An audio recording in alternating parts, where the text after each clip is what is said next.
रोहित की उम्र 20 साल है और वो हमेशा से पढ़ाई में अच्छा रहा है, जिस कारण उसे काफ़ी अच्छा कॉलेज मिला जहाँ से वो इंजीनियरिंग कर रहा है। दूसरे वर्ष में है। उसने स्कूल भी घर से बाहर रहकर किया। वो घर साल भर में 2-3 बार ही आ पाता है।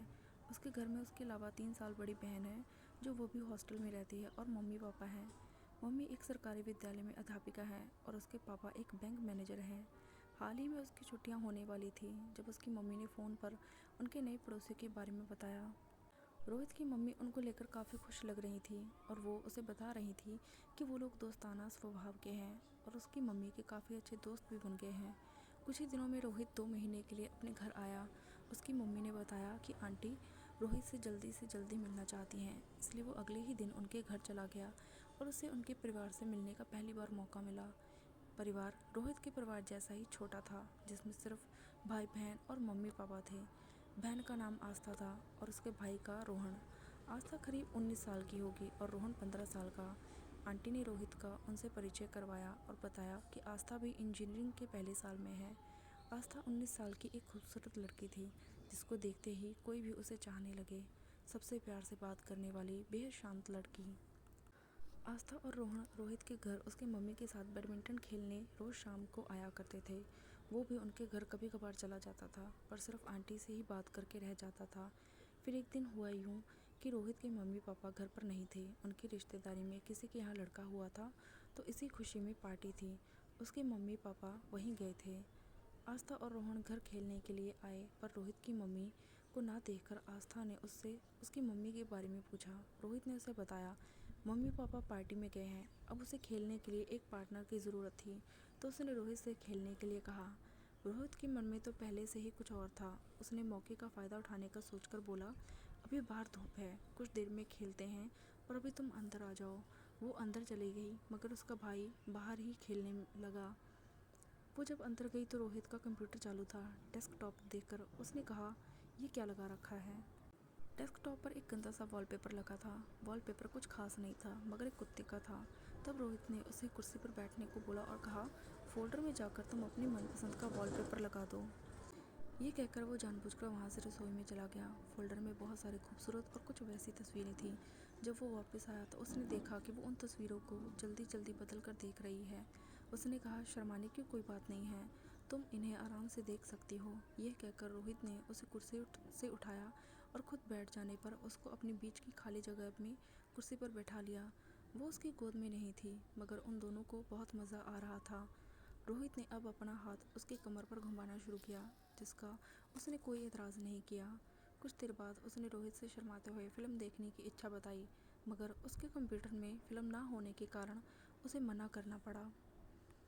मगर वो दोनों तस्वीरें देखकर एक दूसरे को खुश करने में लगे रहे। कुछ देर में उन्हें एहसास हुआ कि शायद रोहन आ रहा है, तो वो खड़ी हो गई और रोहित से फ़ोल्डर बंद करने को बोला। रोहित ने उसे बंद किया और वो लोग बाहर जाकर बैडमिंटन खेलने लगे। और फिर कुछ देर बाद अंधेरा होने पर रोहित के मम्मी पापा आ गए और आस्था रोहन भी अपने घर चले गए। अगले 2-4 दिन रोहित को वो दिखाई नहीं दी, पर इसी बीच वो कुछ मसालेदार फिल्में ले आया था। अगले दिन वो बाहर जा रहा था तो आस्था उसे मिली। उसने बताया कि उसके पेपर आ गए हैं, इसलिए तैयारी करने में उसका सारा समय निकल जाता है। उन्होंने कुछ देर और बातें की। उसने रोहित को अगले दिन दोपहर में अपने घर आने को बोला। उसके मम्मी पापा कहीं जाने वाले थे और रोहन स्कूल। वो रात भर आस्था के बारे में सोचता रहा कि कैसे खुश करना है, और सोचते हुए सो गया। अगले दिन करीब 1 बजे वो उसके घर पहुंचा। उसने दरवाज़ा खोला और उसे देखते ही रोहित खुश हो गया। वो काले रंग के सलवार कमीज में थी और बहुत मस्त लग रही थी। फिर क्या था, वो अंदर घुसा और उससे जा चिपका। रोहित के दोनों हाथ उसकी गर्दन पर पहुंच गए और होठ उसके होठों को किस करने लगे। उसके हाथ आस्था को गर्दन से लेकर उसकी कमर को सहलाते जा रहे थे। हाथ अब इधर उधर उसके गर्म बदन पर भटक रहे थे। वो दोनों बेचारे करते भी क्या, इतना अच्छा एहसास था कि हर जगह का मज़ा लेना चाह रहे थे। कुछ पल बाद वो उसके पीछे से गले लग गया। उसके दोनों हाथ अब आगे की तरफ थे। रोहित को बहुत मज़ा आ रहा था और मज़े में उसकी आंखें भी बंद थी। रोहित के हाथ फिसलते ही कहीं से कहीं जा पहुंचा। दोनों अपनी मस्ती में मगन थे। आस्था तो पागल हुए जा रही थी। कुछ देर बाद वो एक दूसरे से अलग हुए और एक दूसरे को देखते देखते कपड़े अलग कर दिए। रोहित एक कुर्सी पर बैठकर उसे देखने लगा। अब उसे गोदी में उठाकर बिस्तर पर लेटा दिया। ये सब वो पहली बार करने जा रहा था। उसने शर्म के कारण खुद को छुपाना शुरू किया और रोहित को मना करने लगी, पर वो कौन सा रुकने वाला था। एक झटके में उसके पैर हटा दिए। वो वही चुपचाप बैठ गया। अब आस्था ने रोहित से कहा, मुझसे रुका नहीं जाता, तुम्हें कोई काम करना है तो करो, नहीं तो अपने घर चले जाओ। ये सब सुनते ही रोहित थोड़ा गुस्से में आ गया। अपनी कोशिश की, लेकिन उससे काम नहीं हुआ। आस्था के पैरों में दर्द होने लगा। रोहित को भी दर्द महसूस हुआ। उसने एक और कोशिश की, मगर उससे जब नहीं हुआ तो वो पीछे हट गया और प्यार करने का अपना इरादा छोड़ दिया। आस्था को खुश करने के लिए रोहित ने उसे लॉलीपॉप दिया ताकि वो रोए ना। आस्था ने लॉलीपॉप लिया और उसे चूसने लगी। ये देखकर रोहित बहुत खुश हुआ। रोहित तो उसे देखकर जैसे जन्नत में था। अब उसने आस्था की तरफ देखा तो वो मुस्कुराने लगी। रोहित आस्था पर लेट गया। कुछ देर बाद डोरबेल बजी। उन दोनों ने फटाफट कपड़े पहने और आस्था ने दरवाज़ा खोला तो पाया कि रोहन स्कूल से घर आया था। उसने रोहित को अपने घर देखा और हैरान होकर अंदर चला गया। उस दिन रोहित डर के मारे वहाँ से भाग गया, बिना कुछ किए। अगले दिन आंटी आस्था की मम्मी रोहित के घर आई। वो घर पर अकेला अपने कान में हेडफोन लगाकर वैसी फिल्म देख रहा था। आंटी ने दरवाज़ा खटखटाया, मगर उसे सुनाई नहीं दिया और वो तो संत साथ खेलने में व्यस्त था।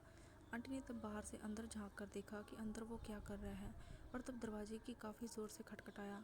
इस बार रोहित ने उसे सुना और एकदम घबराया और अपना सामान अंदर करके दरवाज़ा खोला। वो आंटी को देखकर हैरान था। तब उसने देखा कि वो काफ़ी गुस्से में थी और उससे पूछा, अभी क्या कर रहे थे और कल उनके घर दोपहर में क्या हुआ था। वो समझ गया था कि रोहन ने उन्हें बता दिया होगा। उसने कहा, कुछ नहीं, कहकर बात का जवाब नहीं दिया। तब तक उन्होंने एकदम से उसको एक चाटा लगा दिया और कहा, आज के बाद हमारे घर दिखाई दिए तो तुम्हारी टांगें तोड़ दूंगी। उनकी ये बात सुनकर रोहित को बहुत गुस्सा आया और उसने एक झटके से उन्हें कमर से खींचकर घर के अंदर कर लिया और उनको किस करना शुरू कर दिया। उन्होंने रोहित को हटाने की कोशिश की, पर अब तक वो उनके ऊपर हावी हो गया था। 2 मिनट बाद आंटी को भी मज़ा आने लगा और उन्होंने रोहित को कस के पकड़ लिया और उसका साथ देने लगी। आंटी 42 साल की मस्त महिला थी। अपनी बेटी आस्था की तरह वो भी गोरी चिट्टी थी। देखकर लगता था कि अपनी जवानी में बहुत सारे लोगों को खुश कर चुकी होंगी।